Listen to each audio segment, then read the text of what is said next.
Hi everyone, welcome to a very special mini little episode of No Such Thing as a Fish.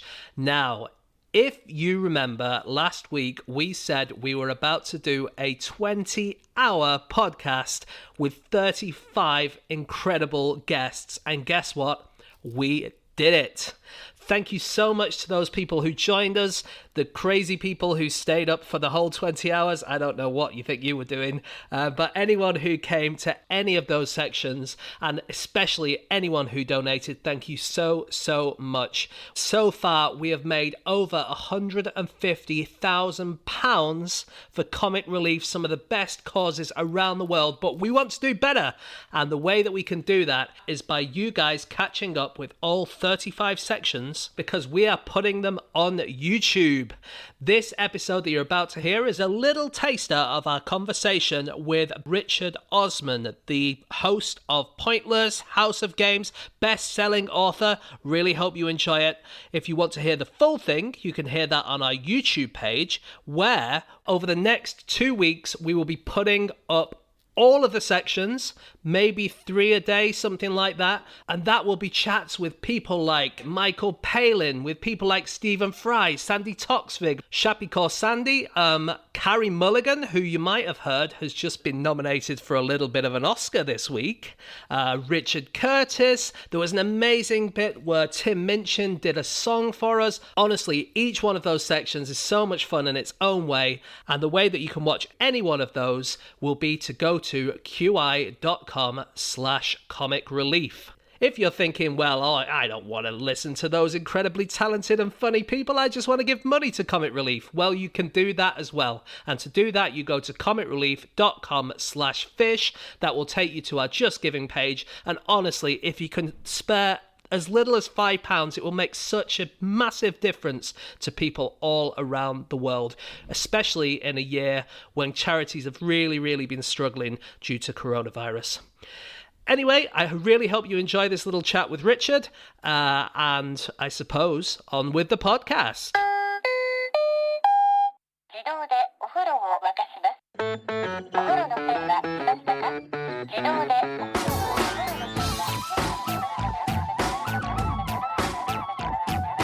Welcome back, everyone. It is time to move on to our next guest, and boy, do we have an exciting one. We have someone who is, I guess, the biggest quizzing personality on TV. You'll know him from House of Games, you'll know him from Pointless, but just as a sort of side project, he's also become the best-selling fictional author to have a debut book out in the history of books. That's his kind of side plate of things that he does. You'll know it as the Thursday Murder Club. We're so excited to have him here for fact number 8. It is Mr. Richard Osman. Hey. Hello. Hey, how are you? We are good. Richard. How is it going so far? Great. We've raised £45,000 since going, which is very exciting. We had a target of 35,000, so we've exceeded that. And if all your fans watching now can contribute as well, we would be hugely grateful. We'd be on 45,150. Well, let's get into it. We understand you brought a fact, so it's time for fact number 8, and that is Richard Osman. I have brought a fact, and it's Who Wants to Be a Millionaire related for reasons we will get onto. But my fact is the man who wrote the theme tune to Who Wants to Be a Millionaire also wrote Mistletoe and Wine. Wow. A gentleman called Keith Strachan. He's been around for years and years. He's a musician, musical director, all sorts of things like that. Wrote Mistletoe and Wine for a musical, funny enough. Cliff took hold of it, he won an Ivor Novello for it. But for years, also wrote theme music for Celador. So we'd do lots of ill-remembered shows like Talking Telephone Numbers. And then, one day gets the call saying that we're doing this pilot in a couple of days' time. It's this thing called Who Wants to Be a Millionaire. We're not happy with the song we've got, which was written by Pete Waterman, from Stock Aitken and Waterman. So we're not happy with it. Mm-hmm. Is there anything you can do? He sat down with his son, put something together, lots of sort of strings and stuff like that. A couple of days later, the pilot goes out. That song's probably made him tens of millions. Really? Theme tune in the history of television. Did they use the same theme tune around the world? Yeah. Oh, really? Wow. Shows Millionaire and Weakest Link, one of those shows that was always done as a kit of parts, i.e. if you buy You buy the look, you buy the set, you buy the graphics, you buy the music, which isn't always the case. So yeah, every time it's played in America, every time it's played in Azerbaijan, Keith Strachan is... Wow. That song, like the Millionaire theme, it's not that melodic, is it? Well, that's the thing. You couldn't whistle it, right? No, exactly. It's like... Yeah. But I've heard that you are meant to be able to sing along to it. And I can just about get the who wants to be a millionaire. And I don't know if I'm singing the right bit to the right. I don't think you are with the stick. But what I do know is you've just made Keith Strachan 7.5 pence. So. That part of it is based on the musical song "Who Wants to Be a Millionaire," isn't it? I think it's the other part that he. Who sang that? I kind of know that song when you say it. Oh, it's a real oldie. It's like a Cole Porter era. I thought it's from Fiddler on the Roof or something, but someone in the chat will know what it's from, I'm sure. Yes. You guys are less slick when you're live. I know. Oh, yeah. Core, isn't it? I know. Normally we have Sandy Toxvig telling us these things. If this was a podcast, you'd have Anna saying exactly where that came from. Yeah. You don't know. We shut down our computers. I have to ring up my mum and ask her the answer to the question. That pilot of Who Wants to Be a Millionaire, actually, the first episode that went out, I think the pilot was broadcast. It got 46% of the total TV audience at the time. And it was so huge. Chris Tarrant said the day after the first episode went out, someone shouted at him from a passing lorry, "Phone a friend." And he said that happened every day for the next 15 years of his life. Oh, God. Oh, my God. As a quiz show host, you barely go through 3 shows without someone looking nervous if they don't know an answer and saying, "Can I phone a friend?" It's the go-to. Really? Like when you sit in a makeup chair as well. So if you're a new contestant, you sit in a makeup chair. This is just if anyone ever goes on a quiz. Every single man, nervous of course, sits down and says, "Short back and sides, please." Every single one. And these poor makeup artists have to go... So many people watching who would have been one of those people, Richard, who are just now sort of crying into their... I don't know. But I would do it as well. You're nervous. And so... Yeah. So, Richard, do you get like people shouting things at you in the street like Central African Republic or what other things? But no, people always just shout pointless to me in the street. I'm aware that other people walking past who might not know who I am have just seen someone pointless out of the window of a van. I think I get most after pointless, honestly. What it used to, and these days it's the book and it's House of Games. But the thing I used to get more as much as pointless is people saying, "Oh, countdown. You're the guy." Really? Zandra and I, Who do they? Sorry, Rich. Who do they think? They think you're Susie Dent or Richard Whiteley? I think I don't think they really think I'm on Countdown. I think But you have been on Countdown a couple of times, so maybe they just really like that episode. maybe That episode got hundreds of millions of viewers around the world. Zandra once literally introduced the show. I'm Alexander Armstrong, and welcome to Countdown. Wow. There's the show he's hosting, but the reason he did it is because he auditioned for Countdown. And we were genuinely thinking, because, he's obviously a brilliant comic actor and was doing Have I Got News for You all the time. And we thought, he'll never do a daytime show. And then we got some info that he was doing an audition for Countdown. And we thought, well, if he's up for doing that, then perhaps he'd be up for doing our show. And so literally off the back of that, we thought, let's get him in. And he came in, and then we had our host. So we have Countdown. Wow. Oh. That's Yeah. If he'll do Countdown, he will do any daytime show, let's face it. What's your favourite theme tune, Richard? You must have one. Favourite theme tune is Superstars, I would think, from the 70s. Oh, the sports thing. It absolutely. I'm quite bet. If they play like theme tunes, if you're watching University Challenge or something, and there's you recognise all of them, but I always think they're from Kickstart. But Superstars is the one. Yeah, absolutely. It's so brilliant. If you haven't heard it, have a little go and listen to it. Best show ever and best theme tune ever. I learned the other day, actually this was a few months ago, but that the Inspector Gadget theme tune and the Mysterious Cities of Gold theme tune and the He-Man theme tune and Jason the Wheel Warriors and Ulysses for people of a certain age were all written by the same guy called Shuki Levy. And he also wrote the Israeli 1981 Eurovision Song Contest entry, which I haven't heard, but must be amazing, right? Because they are everyone is an absolute banger. Although Inspector Gadget is just a big old plagiarism, the same as Sonic the Hedgehog. Inspector Gadget goes... Inspector Gadget. Yeah, that's Hall of the Mountain King. Same as Sonic the Hedgehog.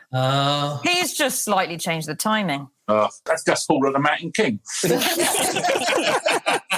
Cowboys done your thing. Wasn't Who Wants to Be a Millionaire based on Holster Planets? Yeah, there's a particular stab of brass or stab of horns or something that he worked from. I read a cool thing about the Holster's Planets the other day. I think it was for Neptune. They had the choir that's in the song fade out, but they weren't able to fade it out properly at the time. And so what they did was they had the choir in a different room and they slowly closed the door. No. Yeah. And then once it was shut, again, if we're editing this might not end up in the final show because possibly not true. Do you know what my favorite theme tune, because of a fact, is the Seinfeld theme tune? Now, I've always loved it because I love Seinfeld and the stand-up moment at the beginning. So for anyone that doesn't remember it, it's that bass line, but it was done on a synth. What I didn't realize was that for the first, I think it must have been 8 series, that theme tune was re-recorded for every single episode because, and it makes total sense, Seinfeld is doing stand-up. There are different beats to where his joke is going to land each time. So this guy used to get sent the footage of the latest stand-up bit going at the front of Seinfeld, and he would live jam the theme tune for every single episode to put all those moments in when he could see Seinfeld coming to a beat in the joke. It's something like 200 episodes that he rewrote it for. He every must single have got time. tired of that tune. Could you tell at the end it was losing some of its vigour? That's like when at the circus, when you used to see dancing horses dancing to the music. And you think, how do they get the horses to dance to the music? They don't. They play the music to match whatever the hell the horses are doing. That Seinfeld is the horse in that scenario. Yeah. Is that true? Oh, Andy, I can't believe you've just ruined that magic for children in the 1950s. You went to the circus, but still. My favourite theme tune is also the most well-known piece of music in the UK, apparently, according to a 2008 poll, actually. EastEnders? Correct. Must be EastEnders there. And that beat God Save the Queen into number 2. But I didn't realise, very niche EastEnders fact, it has a spin-off called Julia's Theme, written by one of the EastEnders creators. And that's when you get an ending which is a bit more poignant. And it doesn't really suit the boom, boom, boom, bada boom. And then Julia's Theme comes in, and it comes in about once a year. Wow. Really? So if you get a Julia's Theme, that must be a big moment as an EastEnders actor. Of course, Anita Dobson had a big hit. They put lyrics to the EastEnders theme tune, Anyone Can Fall in Love. And Anita Dobson, who's Angie, had a hit with it. It's on Top of the Pops and all sorts of things. Back in those days, you had A-sides and B-sides. And I wonder what the B-sides of that must have been. Yeah. I used to, if you used to watch Bullseye back in the day, at the very end, they would throw the darts and try and win the big prize. And if they won the prize, they would have the theme tune. And if they lost the prize, they would have the same theme tune, but in a minor key. Oh, A little bit slower. So good. It's so amazing. Love it. So sometimes they release the themes and they chart. Can you think of the highest charting TV theme tune ever? it's got to be a kids show, right? It's got to be like Barney or Bob Builder or... I've got 2 for you right here, I bet. Theme from MASH was number 1, Suicide is Painless. Yeah. And another number 1 was Eye Level, which I think was Van der Valk. So there's a couple for you right there. Okay. I've got an answer for you all anyway. And it's going to divide opinion. It's going to divide the room because you've named a lot of songs that went to number 1, so it's clearly a dead tie.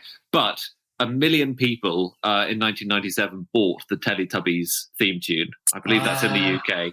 I was right. one of them. Really? Yeah. Were you? Yeah, I own that. See? I was a student at the time. And that was the demographic for the show. So it was, but Bob the Builder which I think Dan mentioned. Yeah, I said Bob the Builder. Bob the Builder not only had a huge number 1 hit, I think second only to Teletubbies, but Bob the Builder released a version of Mambo No. 5, which also sold 400,000 copies. So sorry, did Bob the Builder rewrote Mambo No. 5? Yeah. And changed the lyrics? Because it's so non-child friendly. The lyrics are the same. It's all about women Bob has seduced. He's a sexy man. Everyone's got to build a fantasy, you know? Right? Okay, so on Mambo No. 5, that was the theme tune to something else. which I always love this fact. That was a theme tune to one of Bill Clinton's Democratic conventions in the early 90s. And it was set to be like the proper walk-in, walk-out music until someone pointed out at the last minute that it did contain the line, "A little bit of Monica in my life." And they had to pull it. Wow. That's an oversight, isn't it, from the interns? Lou Bega? Yeah. Yeah. Do you know where he's from? I do. Oh, damn. He's German, isn't he? He's German. Yeah. I mean, I just didn't know he was. All right, can we count Richard out for a second? Did you guys know he was German? I don't fully know who he is. Well, he's the singer of Mambo No. 5, which sounds like a very Latin song. It doesn't sound like a Calvinist rhythm. Mambo No. 5, though. A lot of those names, what I've never thought about, a lot of those names are quite Germanic. There's Monica, Angela, they're quite unusual names, but Helga. A little bit of Brunhilde in my Yeah. I think I know the oldest theme tune in the world, hands down, is almost 1,000 years old. The Archers. It's correct. He's won the money. What prize does he get? A tea towel or something? It's the Archers. Oh, really? I was saying The Archers is a very old show, and it was a weird question because the joke answer is the same as the real answer in this case. This is something that was spotted by Howard Goodall in The Story of Music, and he pointed out that there's a 12th century piece, which is a Gregorian chant. It was written, we think, in about 1198. It's Viderunt Omnes, or Viderunt Omnes. And he is right. If you listen to it, it is very similar to... Da, da, da, da, da, da, da. It's a little bit more... but it's there. Isn't that exciting? Wow. And then it sort of stuck around as a theme in various tunes through the centuries, rocked up in Prokofiev at the start of the 20th century, and then got into the Archers. Do any of you, I know one of you knows this, who wrote the theme tune for 8 out of 10 Cats? Ooh. Rich knows it was one of the Cats, wasn't it? It was someone from one of my favourite bands. Steps. So, no, a band not as good as Steps. Yeah, okay. Next best. It was Richard's brother, Matt Osman from Suede. Oh, really? Oh, no way. Yeah. Your brother's in Suede. Why didn't we get him on? Come on, one. That's cool, isn't it? Yeah. Was he? He did that, and with a guy called Alex Lee, who was in Strange Love and Suede, now is in Florence and the Machine, they put that together. It's fascinating because he still makes money out of it today, obviously. And Cats does Countdown, which by and large is the Countdown theme music, but then continues with the drums from Cats. But because it continues with that, he still gets money for it. It's nice, isn't it? Yeah. Really? The guy who does Weakest Link makes millions upon millions upon millions. So we all know, everyone knows that's the key, is to write a jingle that's used as a theme tune, and no one can ever do it. It doesn't always work, though. So, for example, in 1973, I love this fact, the theme tune to Last of the Summer Wine was released as a pop single. Pop? Wow. Well, certainly it was released into the singles chart. And I say into the chart, it did not chart. I just think that's adorable. Ronnie Hazelhurst, Richard, I imagine you know his name. He came up with so many theme tunes. He was the BBC Light Entertainment music director. So I'll just list a few. Are You Being Served? Reggie Perrin, Yes Minister, Some Others Do Have Them, The Two Ronnies, Blankety Blank, Generation Game. You could spend a whole evening watching BBC output and he would have done pretty much the whole thing. But and he conducted the British Eurovision entry 7 times in a row. Great figure of musical composition. But after he died, several of his obituaries mentioned this amazing fact, which is that he also wrote S Club 7's Reach. Well, no, hang on. He didn't. He absolutely didn't. Of course he didn't. That's all I'm going to remember.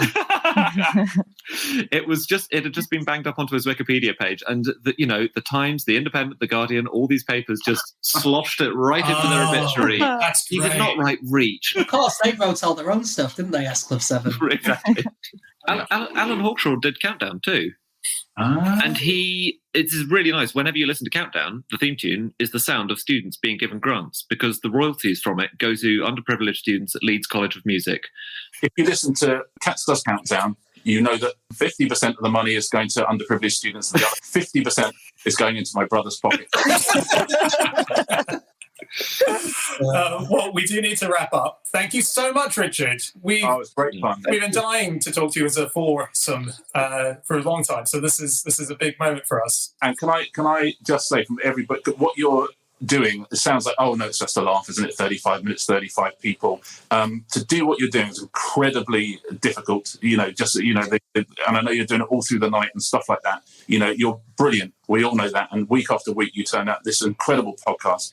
And to do 35 interviews of 35 minutes each, I doff my cap to you. Everybody, please donate, because this is 4 incredible people doing an incredible thing. Couldn't be more of a pleasure to be invited on it. Thank you, an honour as well. And listen, good luck. I should be watching, not the whole thing. So thank you so much for having me on. Well, thank you. Thank you for those kind words. Richard Gosman, everyone. And we will be back in just a few minutes' time with our next guest for fact number 9. It is Sue Perkins. Stay tuned.